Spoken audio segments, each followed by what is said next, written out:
"I need help," I gasped into the phone. She cut my oxygen line. I have her on camera. She came into my house and cut my oxygen line. There was a long pause on the other end of the 911 call, the kind of silence where you know the dispatcher is weighing prank against panic. But it wasn't a joke. I was lying on the living room floor, struggling for breath, my body convulsing with each attempt to draw air. My phone was clutched in one hand, the home security app playing a looped video, over and over again, of the woman who had just tried to kill me. Her name was Judith Fenner, the self-proclaimed queen of the Wisteria Bend HOA, the same woman who filed complaints about porch flags, Halloween pumpkins, and fence height with militant devotion. She was also the one now frozen on my phone screen, calmly crouching next to my oxygen concentrator and snipping the supply tube like it was just another nuisance vine in her yard. A week earlier, I'd been discharged from the hospital after a brutal respiratory infection, pneumonia layered with asthma, a perfect storm that had me intubated for 3 days. It wasn't COVID, wasn't the flu, just a nightmare of inflammation and timing. My wife, Angela, had wheeled me into the house, trailing a portable oxygen unit behind her like a loyal pet. It wasn't dramatic, just essential. Without air, I would slip into unconsciousness in under a minute. We'd set up a basic home system. Quiet, discreet. One unit humming beside the couch, thin tubing stretching beneath the curtain line. I thought I was finally safe. I was wrong. Judith Fenner had that permanent glare etched into her face, like she'd been born squinting at the rest of the world. She was the kind of person who would report someone for having a car parked 1 inch over the sidewalk line, or for not having matching light bulbs in their porch fixture. The day after I got home, I saw her stare at the oxygen unit through our window, lips pursed like she'd just sucked on a lemon. The next morning, we found a note taped directly to our front window with painter's tape. Not mailed, not typed, just one line in blocky handwriting. Visible medical equipment violates HOA Code 4.3b. Please relocate or conceal. I should have ignored her. Angela wanted to burn the note, but I was tired. Recovery makes you strangely passive and strangely impatient at the same time. I slid the tank just inside the curtain and figured that was the end of it. It wasn't. Judith started pacing by our house like a ghost with a leash. 8 times a day, she walked her dog past our window. Sometimes she tied and retied her shoelaces. Other times she just stood and stared. Angela parked the car diagonally to block her view. We laughed, called her the Watcher, but I didn't feel safe. Not really. Then came the night I woke up drowning. No water, just air that wouldn't come. My chest locked. I clawed at my nose cannula, found it limp and useless. I tore the tubing away, tried to stand, and crumpled against the coffee table. My vision was fading at the edges, but instinct dragged me across the rug, toward the oxygen unit. The machine was blinking red. Still plugged in. Lights on. No power outage. I followed the hose with trembling hands. It wasn't frayed. It wasn't pulled loose. It had been cut. Clean. The only thought my brain could form through the fog was check the footage. Last year, after a few stolen Amazon boxes, we'd installed a full surveillance system. Audio. Motion activated. High res. I pulled it up on my phone with shaking hands, rewound to the last alert. There she was. Judith. At 2:12 a.m., walking straight up to our front door like she belonged. She bypassed the lock with something, maybe a key, maybe a tool. No gloves. No mask. She stepped inside, walked to my oxygen machine like she'd been planning it for weeks, bent down, pulled out a pair of scissors, and snipped. Then she smiled. Not at the camera, at herself. The kind of smile people wear when they win a rig game. By the time paramedics arrived, Angela had already flown in from her night shift, half in scrubs, all fury. She got the emergency call from dispatch and nearly ran a stop sign on the way. She found me collapsed on the floor. The footage, the tubing.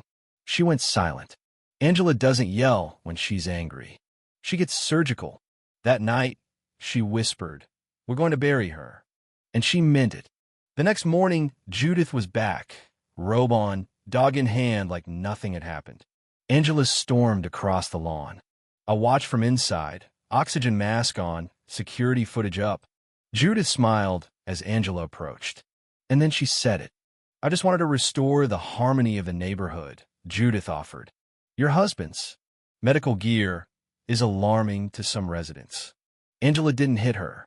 She's not that type. But she stepped close, so close that Judith stumbled into her ornamental lilac bush. Judith didn't know yet. Didn't know we had her on camera. Didn't know her smile was frozen in 4K with timestamps and audio. But she would. That afternoon, I called the police.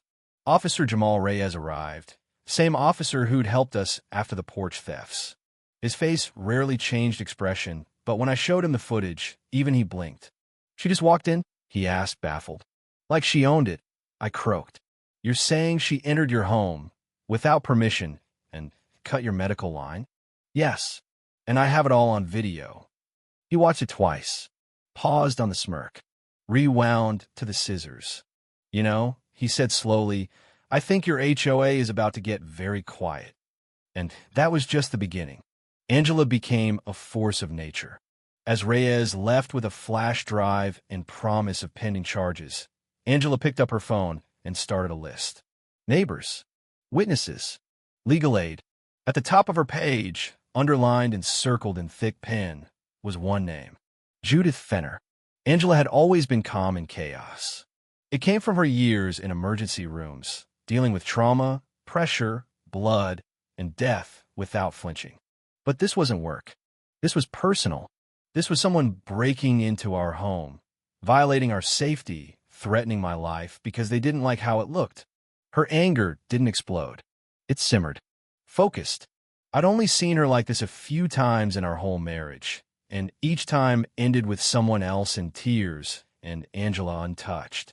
By lunchtime, she had already drafted a formal complaint to the HOA, written a statement for the police, and scheduled a consultation with a lawyer. Meanwhile, Judith was still parading around the neighborhood like the emperor of petticoats.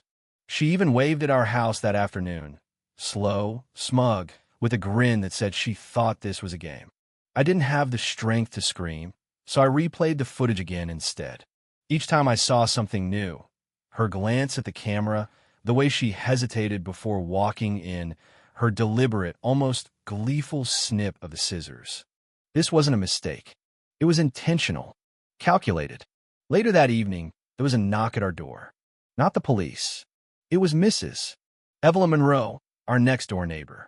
She was nearly 80, but moved like a woman half her age. Retired systems analyst, baked the best lemon bars in the Tri-County area, and had zero tolerance for Judith's nonsense. She walked in carrying a mug of tea and a USB drive. I heard, she said, sitting without invitation. I want to help. Angela blinked. Help how? Evelyn smiled. I've been running a little side project. My own version of Neighborhood Watch. Judith's been on my radar for years, ever since she tried to find me for planting native wildflowers instead of HOA-approved turf. She pulled a mini laptop from her bag and plugged in the flash drive. I have cameras too. Audio, infrared, even some backyard drone footage. This is from my mic near your property line. It caught something interesting. She played the video. Judith's face appeared, captured in grayscale, just after entering our home. Then her voice, crystal clear. Maybe this'll teach him not to make the neighborhood look like a hospital. Angela didn't move. Her jaw tightened. I felt my hands ball into fists. It wasn't about aesthetics. This wasn't misguided enforcement. This was revenge. It was personal. You need to go public, Evelyn said, sipping her tea. Let people see who she really is. Not yet, I croaked. Let the cops finish their part. I want this airtight. Angela nodded. But the HOA? They were going to find out now. We drafted a letter. Clean. Professional. Ruthlessly detailed. Screenshots. Timestamps. Still images. Transcribit audio. We highlighted her words, her illegal entry, and the medical emergency that followed. We CC'd every member of the HOA board. Every neighbor we had an email for. Our lawyer. The subject line was simple. Urgent evidence of criminal conduct by HOA board member. By morning, half the board had resigned. One called to apologize, claiming they had no idea Judith had gone that far. Two others tried to defend her, accusing us of character assassination. Angela laughed so hard she nearly spilled her cereal. Judith, on the other hand, posted in the HOA's Facebook group. Some residents are spreading false information and manipulating footage. Please remember to trust your neighbors and not give in to hysteria. Evelyn, ever the tactician, commented below. Judith. Just a quick question. Do scissors count as gardening tools under HOA Code 4.3b? The post was deleted 5 minutes later. That afternoon, Officer Reyes returned with a younger officer and a body cam already rolling. We're moving forward with criminal charges, he said. Trespassing, destruction of medical property, reckless endangerment. Possibly attempted manslaughter. Depends on how the DEA sees it. Angela folded her arms. Good. Reyes looked at me. You okay? I raised my mask and gave him a weak thumbs up. Still breathing. He smiled. Let me know if she tries anything else. Though I doubt she's feeling bold now. But he underestimated her. That evening, we heard shouting. Judith, pacing her front porch, yelling into her phone. Furious. Pointing at her house. A few neighbors came out to watch. Someone even pulled up a lawn chair. She thinks she's being targeted, Evelyn texted. Claims the video was edited. Says you faked it. How do you edit oxygen out of your own lungs? I replied, we should have felt victorious. But people like Judith don't accept consequences. They weaponize them. She wasn't retreating. She was regrouping. Angela walked into the living room holding a manila folder. It's time, she said.